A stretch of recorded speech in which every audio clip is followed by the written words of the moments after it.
Buen día chicos, soy tu profesora. Les doy una vez más la bienvenida al curso de auxiliar de farmacia de este año. Bueno, en esta presentación que les envío vamos a desarrollar todos los temas de la clase número 1 que ya les fue enviada, y más que nada es para sacarse las dudas y lograr entender los conceptos que son claves para el desarrollo del curso. La farmacología es la ciencia que estudia la preparación, las propiedades, las aplicaciones y las acciones de los fármacos. Esto hace referencia a que la farmacología se va a encargar de estudiar todo lo que rodea al fármaco, desde su historia, el origen del cual proviene, también las propiedades que va a tener, ya sea físicas o químicas, también la presentación, los efectos bioquímicos o fisiológicos, también los mecanismos de acción y de absorción una vez que este fármaco ingresa en el organismo de una persona. Otro de los conceptos importantes que se va a desprender desde la ciencia que es la farmacología y que debemos saber es qué es la droga.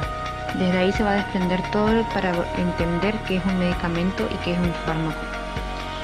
La droga va a ser sin duda alguna un sinónimo del principio activo. ¿Por qué? Porque cuando hablamos de droga vamos a hablar de toda sustancia que va a ser químicamente activa y que va a ser capaz de modificar el estado de salud de un ser vivo. Esta modificación puede producir efectos benéficos o nocivos.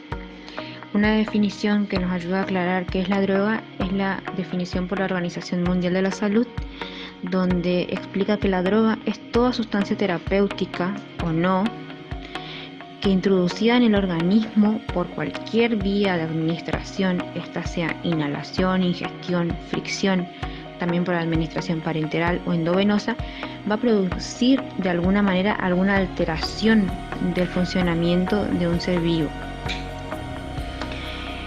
Con esto nos hace referencia a que todo medicamento, todo fármaco va a tener dentro de sí una parte que va a ser la droga. La droga, como ya les expliqué, va a ser un sinónimo del principio activo. Bueno, el principio activo va a ser la sustancia químicamente constituida que lo que va a hacer es formar el efecto farmacológico de un medicamento. ¿A qué hace referencia esto? Bueno, aquí el principio activo va a ser el componente responsable de la actividad del medicamento. O sea, un medicamento va a llegar a distintivo lugar en el organismo y va a producir ahí su efecto. Por ejemplo, un medicamento que tenga como función disminuir los latidos cardíacos. Cuál sea el medicamento, va a tener una droga. Esa droga va a ser su principio activo, es decir, el componente que va a ser responsable de la actividad una vez que llega a ese órgano, una vez que el medicamento llega al órgano que en este caso va a ser el corazón. Lo que va a hacer es va a cumplir la función, la responsabilidad que tiene de, por ejemplo, disminuir los latidos cardíacos.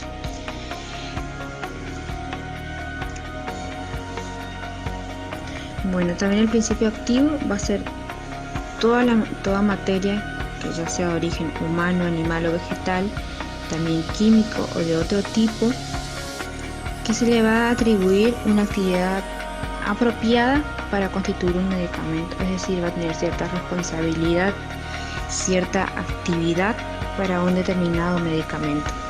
A eso vamos a hacer referencia cuando hablamos de droga y de principio activo. Cuando hablamos de fármaco, a lo que vamos a hacer referencia es a toda sustancia de origen natural, ya sea vegetal, animal o mineral, que va a producir efectos benéficos sobre la salud de los seres vivos. Va a ser una composición química que va a ser exactamente conocida y que va a ser capaz de producir efectos o cambios sobre una determinada propiedad fisiológica de quien lo consume.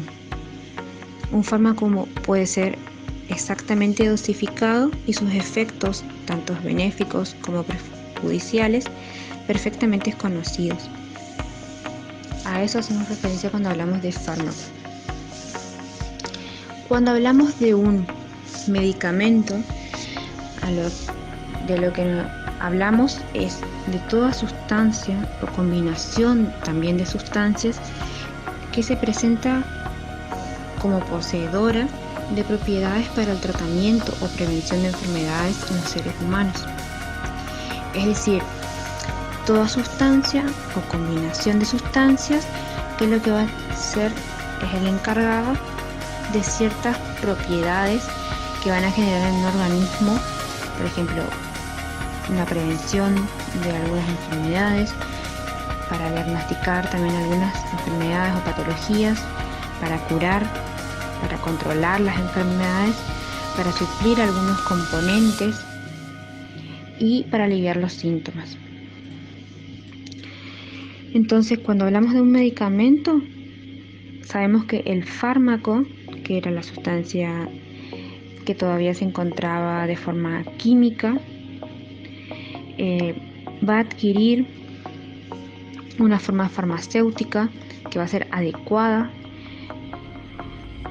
con una dosis terapéutica para prevenir, tratar, diagnosticar o atenuar una enfermedad. Como le expliqué, la farmacología va a ser la ciencia que va a estudiar a los medicamentos. Bueno, la farmacología se va a dividir en dos ramas principales para estudiar ese medicamento, que van a ser la farmacocinética y la farmacodinámica. Cuando hablamos de farmacocinética, vamos a hablar de la rama de la farmacología que va a estudiar todos los procesos a los que el fármaco es sometido a través de su paso por el organismo. Es decir, esto hace referencia a todos aquellos cambios que va a tener el fármaco en su viaje por el organismo después de ser ingerido. Estos cambios van a usar unas siglas para identificarlos, que va a ser el ADME. La L va a hacer referencia a lo que va a ser la liberación del fármaco. La liberación del fármaco va a ser la salida del fármaco de su forma farmacéutica. Para entrar al organismo, ese fármaco tiene que salir de su forma farmacéutica que lo transporta. Esto va a suceder una vez que es ingerido. Después la A va a ser la administración. La administración va a ser la entrada verdadera del fármaco al organismo. Ese fármaco, una vez que sale de su forma farmacéutica, lo que va a hacer es ir atravesando varias membranas para llegar al lugar donde tiene que actuar realmente. Después viene la distribución, que va a ser el acceso que tiene ese fármaco a la circulación, al torrente sanguíneo. Una vez que el fármaco entra a la circulación general, lo que va a hacer es va a pasar por todo el organismo hasta llegar a donde tiene que actuar, a los tejidos o órganos donde tiene que actuar por medio de la sangre. Entonces la distribución va a ser el recorrido que va a realizar el fármaco por todo el organismo hasta llegar al lugar donde tiene que actuar. En la M vamos a tener la transformación del fármaco. Este fármaco, al ser una molécula compleja, se va a tener que transformar en compuestos más fáciles a la hora de eliminarse. Entonces, ese fármaco complejo se va a transformar en compuestos más fáciles para que luego puedan eliminarse. En la E vamos a tener la excreción. La excreción de un compuesto o de un fármaco del organismo. Todo fármaco que se ingiera en algún momento, cuando cumple su función, debe ser eliminado por el organismo. No permanece en el organismo después de cumplir su función. Esta excreción o eliminación se va a dar por distintas vías. Estas vías pueden ser mediante los pulmones, por la respiración, mediante el sistema renal, por la orina, o mediante el sistema excretor, por las heces. La farmacodinámica a diferencia de la farmacocinética, va a ser el estudio de los efectos bioquímicos y fisiológicos de los fármacos y sus mecanismos de acción. Resumiendo esto y aclarándolo de una forma más fácil, la farmacodinamia va a hacer referencia a los efectos que va a tener el fármaco en el organismo, o sea, los efectos que va a producir ese fármaco una vez que ingresa al organismo, los efectos que vamos a ver una vez que se ingiere el fármaco. Donde nos explica en la primera parte que la farmacocinética va a ser el efecto que va a sufrir el fármaco una vez que va atravesando las distintas partes del organismo hasta llegar al tejido o órgano donde tiene que actuar. Entonces, que quede bien claro que la farmacocinética va a ser los efectos que sufre el fármaco. Cuando yo hablo de los efectos que sufre el fármaco, lo que le pasa al fármaco cuando ingresa al organismo, hablo de farmacocinética. Cuando yo hablo de los efectos entonces que va a sufrir, por ejemplo, una pastilla al ingerirse, como esa pastilla va a perder su forma farmacéutica cuando se produce la liberación, cuando se produce la administración del fármaco, cuando esa pastilla atraviesa las membranas, la distribución, cuando esa pastilla fuera de su forma farmacéutica, ya en su forma farmacológica va a acceder a la circulación general para transportarse por medio de la sangre, y cuando esa pastilla se transforma en un fármaco con componentes más fáciles para luego eliminarse y hasta que los restos son eliminados por la excreción. Cuando hablo de todo eso, de todo lo que va a sufrir el fármaco en sí, hablo de farmacocinética.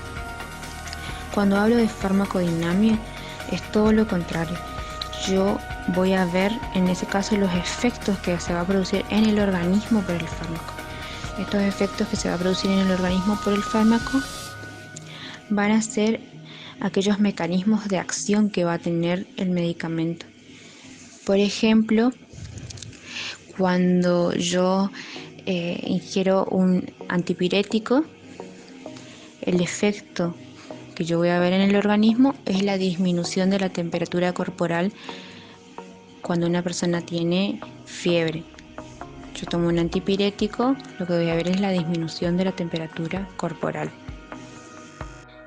La farmacoterapéutica, como su nombre lo indica, va a estudiar especialmente la aplicación de las drogas en las distintas enfermedades, es decir, su posología dependiendo de las formas clínicas, el desarrollo de esquemas terapéuticos, la relación del uso de las drogas ambientales, hospitalarios o comunitarios, y todo lo relacionado con las respuestas biológicas de los pacientes a la droga utilizada.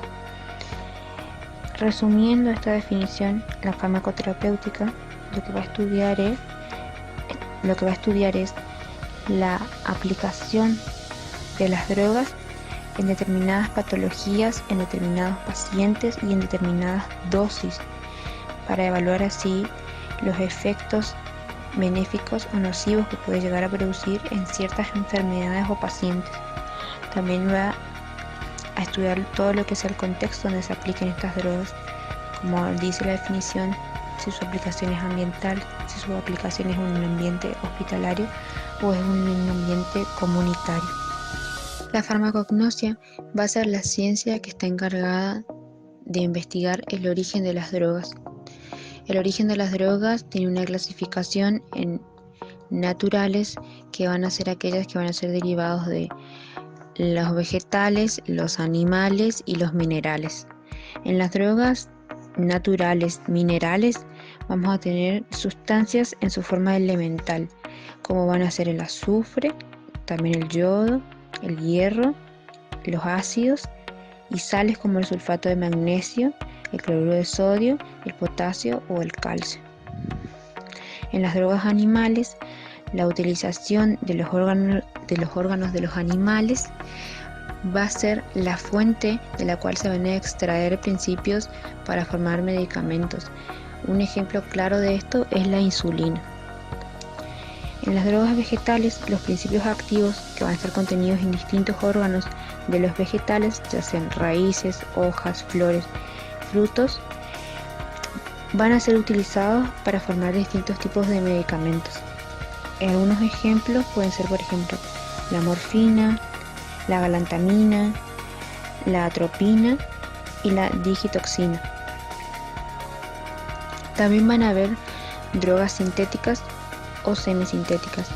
Aquellas drogas semisintéticas van a ser las que van a tener una base natural y van a tener ciertos cambios que van a ser producidos en laboratorios.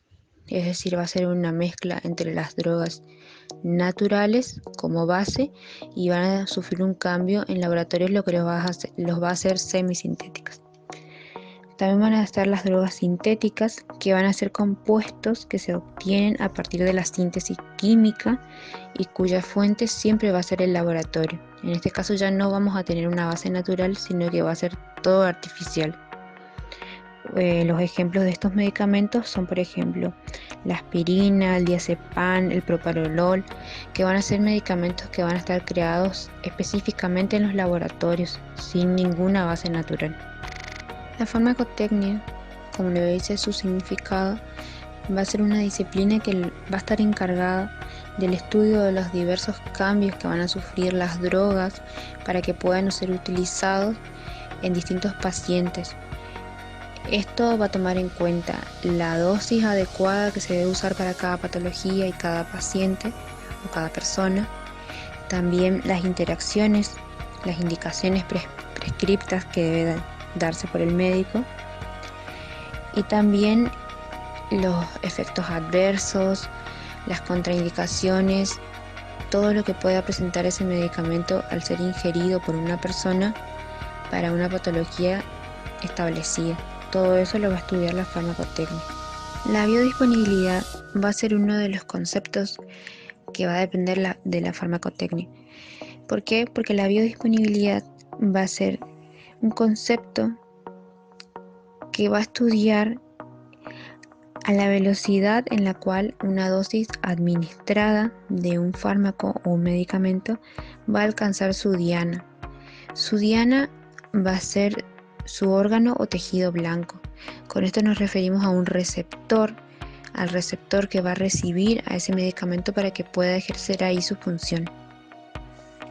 Entonces la biodisponibilidad va a estudiar la concentración máxima del fármaco una vez que llega al torrente sanguíneo, pasa a la circulación general y llega a su receptor u órgano o tejido diana.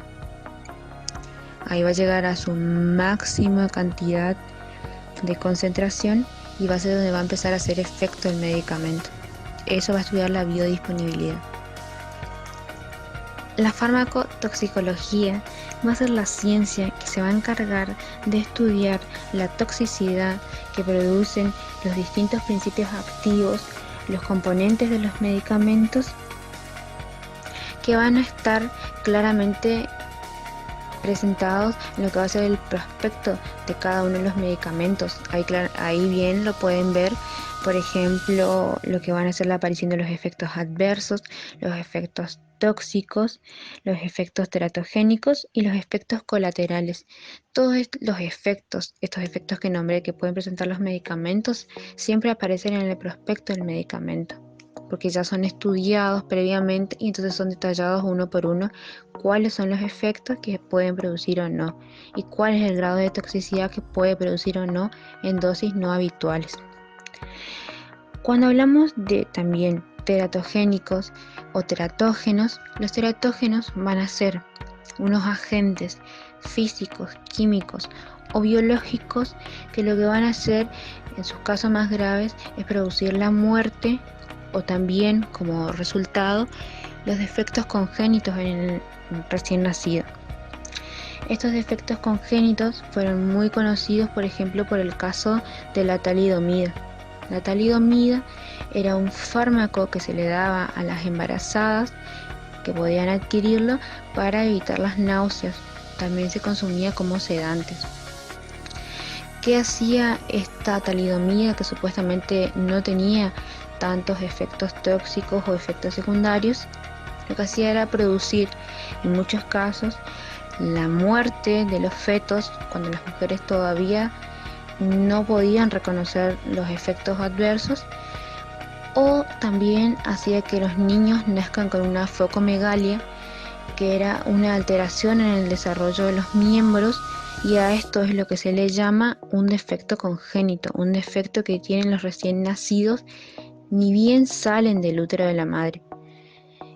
Bueno, esto era producido por la talidomida. Después, por tantos casos que se dieron de este fármaco, se lo sacó de la venta para los casos como se usaba por las hiperemesis que presentaban las embarazadas, se lo dejó usar.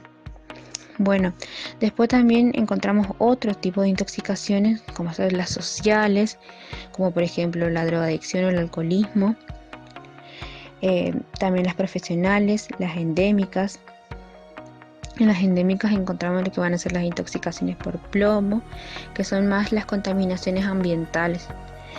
También las suicidas, por ejemplo, en la ingesta de benzodiazepinas o de distintos tipos de fármacos que en dosis no habituales, en dosis no recomendables, pueden llegar a producir la muerte o efectos no deseados. También las iatrogénicas, donde una mala prescripción de medicamentos por parte del profesional o en dosis que no son las recomendadas puede llegar a producir daños en el organismo de la persona que lo ingiere. Por eso siempre hay contraindicaciones de todos los medicamentos. En caso de que un profesional sea el que lo recomiende y no sea el indicado para esa persona, siempre se lo llama iatrogenia. También hay otros tipos de intoxicaciones, por ejemplo las rurales, por la utilización de herbicidas, insecticidas o pesticidas que pueden llegar a contaminar lo que pueden ser, por ejemplo, los granos de arroz o otros alimentos que llegan a nuestra mesa, los ingerimos y nos producen una intoxicación por la utilización de estos pesticidas. También las intoxicaciones alimentarias y en los errores de medicación. Por eso cada medicación siempre tiene su dosis y la dosis siempre tiene que ser prescripta por un profesional, nunca por una persona. Siempre en una persona o en otra las dosis son distintas y también la forma de actuar de un medicamento. Bueno, también tenemos lo que van a ser las intoxicaciones accidentales, que es lo más común en niños, que se dan en las casas cuando uno deja al alcance de los niños, ya pueden ser medicamentos o productos de limpieza, como por ejemplo la lavandina, que es el hipoclorito de sodio, y los niños pueden llegar a ingerir estos productos y producirse una intoxicación. Bueno, y en las genéticas, como ya les expliqué, entra el uso de drogas y un ejemplo claro de esto es la talidomida. La madre es la que ingiere la talidomida y es un defecto genético lo que se produce, una intoxicación genética, porque el recién nacido tiene un defecto congénito, es decir, ni bien sale del útero de la madre ya presenta ese defecto. Por eso se lo llama congénito.